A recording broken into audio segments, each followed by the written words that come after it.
આજે તારીખ 29થી 31મી સુધી ખેલો ઇન્ડિયા ગુજરાત સરકાર દ્વારા અને જિલ્લા કક્ષાનું આયોજન છે.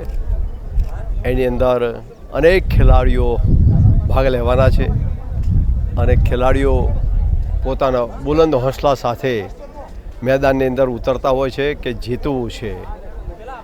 જીતવું એ અગત્યની વસ્તુઓ છે જિંદગીની અંદર.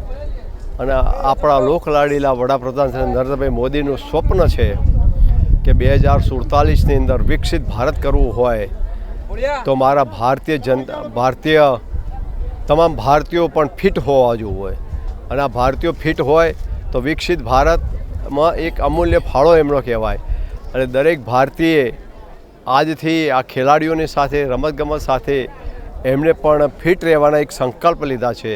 અને આ સંકલ્પ દ્વારા આપણે વડાપ્રધાન શ્રી નરેન્દ્રભાઈ મોદીને પણ બનાસકાંઠા જિલ્લો પણ સંકલ્પ લે છે કે અમે તમામ જિલ્લાના તમામ નાગરિકો, યુવાનો, માતાઓ, બહેનો બધા જ ફિટ રહી અને નરેન્દ્રભાઈ મોદી સાહેબ તમારા વિકસિત ભારતની અંદર સંપૂર્ણપણે અમે સાથ અને સહકાર અમારો છે.